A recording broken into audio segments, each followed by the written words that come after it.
2,200 feet up, part of Cantina Terlano. This is where all the Pinot Bianco is grown for the famous Vorberg wines.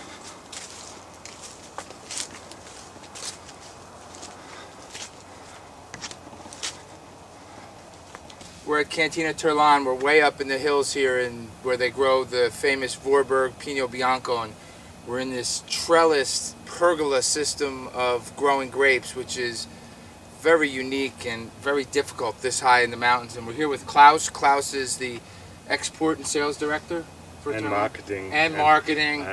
A little bit wine based, a little bit everything here. And we took some great photos of up here in the mountains, and we're going to taste some of these wines today.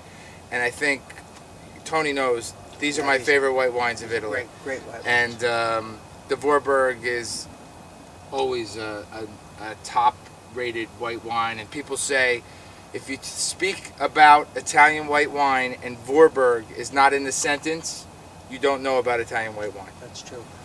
It's one of the most popular Pinot Biancos in Italy, and it's Pinot Bianco Vorberg is the Pinot Bianco with the greatest aging potential what we have in Italy. And today we taste a little bit old vintages too. So, oh, good. So we can. Good. What did you say? You have Vorberg back to the 50s in the cellar, right? Yeah. We have back to the 50s and single vintages back to 1927. 1927 was the first vintage what we makes only Pinot Bianco. Excellent, excellent. Klaus, how high are we here? So that our We are viewers here know around. how high we are. We are here around 2,200 feet high. 2,200. And this is one of the best exposition for vineyards for the Pinot Bianco. And it's just about as high as Pinot Bianco will So we have sustain. a good acidity, and in the same way you have a little bit more an aromatic style, and this gives the Pinot Bianco Vorberg this special distinctive character. Yeah. I don't know where Bob is, Tom, but I think he's walking up the hill 2,000 feet. We'll see him around lunchtime. Yeah. He'll work up his appetite. We'll see you back in the tasting room. Stay tuned. Thank you. This is incredible. Yeah, absolutely.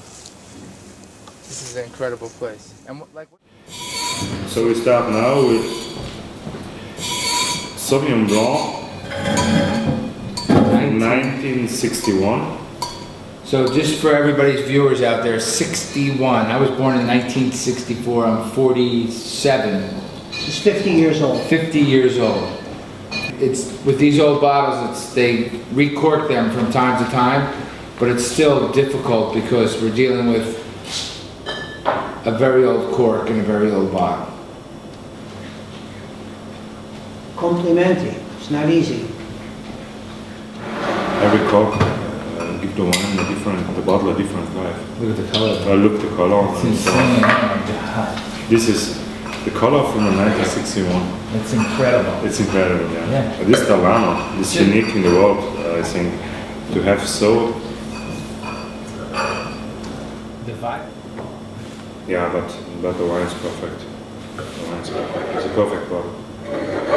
It's in the first. You taste the cork. Slowly coming out the Sauvignon. You need a little bit time, but slowly coming in the nose a little bit. And first you have a little bit this yeasty coffee. More coffee. Very much coffee. Yeah, a little bit coffee. And the color is perfectly intact. Yeah. Now we have a great bottle. When you drink something this old, this is a 61? 61? Yeah. So this is 60. Do you find it's better that you open it, just let it breathe a little while, and then drink it, or that it sits for a period of time? I hate, or I like to take the time, use the big glass, open the bottle, and don't decant the bottle. I never decant wines. Too much air on top? Yeah, I do this maybe by really young wines, I like it. But a lot of wines are reductive, are close, but by really old vintages, I like to have a good dinner, take the bottle, few glasses, and I take 4 hours, and then I can give the right air to the wine, and I see what's going on in a few hours, with this bottle. Tony, you remember when we tasted the Spanish Still has white, some very good Spanish acidity. red? Yeah, Yeah. yes. Fresh, the white this is the same kept color, going. ones have a From freshness. Tondonia, from Yeah. Rioja. And then the red just Eternity. disappears. Yeah. Incredible. Almost instantly. The white was alive, it was very dark in color. The freshness on the half, like you mean, is I'm picking up almost like a caramel candy kind of fragrance in the nose. Some coffee and some caramel candy. the mouth is like when you taste it, you mean it is a 2005 or 2004. The It's coffee, so the fresh. coffee is, Yeah, the acidity is still there. Yeah. So you said you recork these every Yeah. 20 years approximately? Yeah, the last recork is, I think we recorked this in the 90s Mm-hmm. Now, do you top it with other wine or? with the same one. We The use same one bottle from the Yeah. same vintage, we'll top it. Yeah, with this is with- what the Beyond di Santi does at Yeah. an event he calls. We it don't Vino use the new Natura. vintage, we use Yeah. the, Some people put new wine in, Yeah. but that distorts Yeah. the vintage of the Yeah, after wine. a few we use records. only the same vintage. Yeah, yeah. so just to, you get a big misconception when you open a older bottle of wine, not a 1951. They say, oh, this needs to be aired, this needs to be decanted because it's old. But that's not necessarily the truth or the fact. Yeah, But I think the problem is many wines you need, are interested to taste this in a week. yeah, So you taste it in yeah. the first 2-3 hours what's going on with the wine, and then maybe you have half a bottle, you keep it for the next days too, and you Yeah. taste it.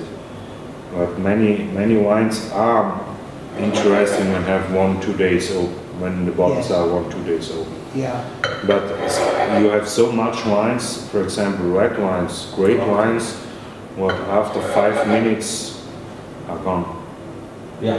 are completely oxidized. But you rinse in the glass, you taste it, and 2-3 minutes and the wines are oxidized. Mhm. So it's better, you destroy a lot of wines when you decant it. yeah. And, You sort of don't want to take any chances with it at all. But on a basic level, should you decant young big wines? Well, especially the young unfiltered wines. A lot of wines now that are unfiltered, I think you should decant those and give them air. And you get it into a big glass like this, you're really giving it a lot of air too. What you can do to prepare a little bit for this is you take a wine out of tirage, out of storage where it's on the side, and stand it up for a day or 2 days, get it ready to open. But with old wines, it's just fun to try them. It's, John, what do you think of that, 1951? 61. 61. I'm glad we had an opportunity to taste it. I'm really, really glad. Very It's, interesting. Very And it's still there, it's still Yeah, intact. still alive. Yep.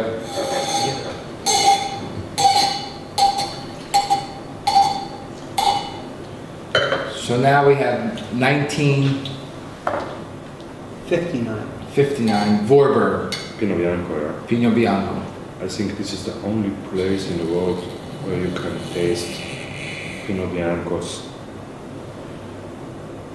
Go back to the 50s.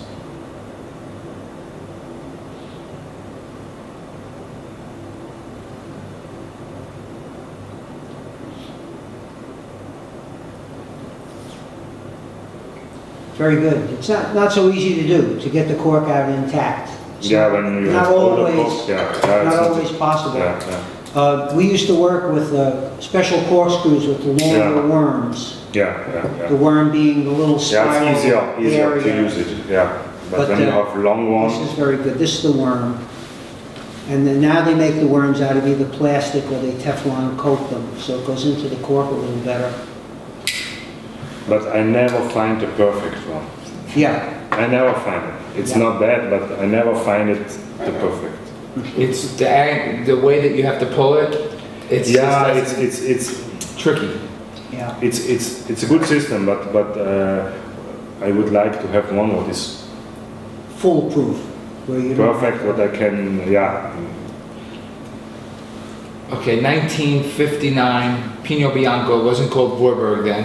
No, it was called only Pinot Bianco. Pinot this time, Bianco. But the vineyards are Vorberg, and the style of vinification are similar. It's the same like Vorberg yet. So big oak cask, fermentation in big oak, aging, the same as the Pinot, the Sauvignon Blanc.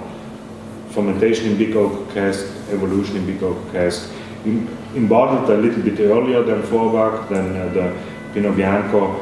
Normally the people in bottled, or the stock or the old enologist in bottled this mostly in after 7 months of yeast contact, directly solely from the cask, without filtration, without nothing. And without filtration or anything, we just took these wines out of the cellar, and they're, Yeah. I mean, that was as vivid and clear as you could get a wine, Yeah, the Sauvignon. yeah, the temperature is perfect too, cellar temperature. Yeah. Is perfect for the wine. And we like to taste these wines like red wines by 18 degrees. Yes. But the wines are different. It's not like Right. a And fresh white wine. That's 18 degrees Celsius for our viewers, and roughly that's 18 is 36, 66, 68 degrees. It's like a red wine. Yeah.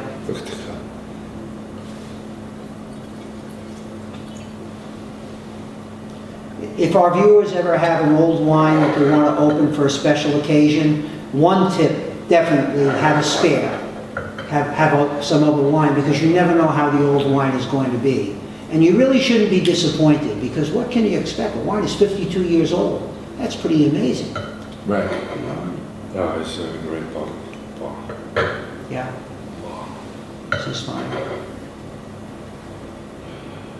And are these the grapes from the same vineyards that you're cultivating today? Yeah. Where Vorberg is. Yeah, But the it same wasn't vineyard. Vorberg.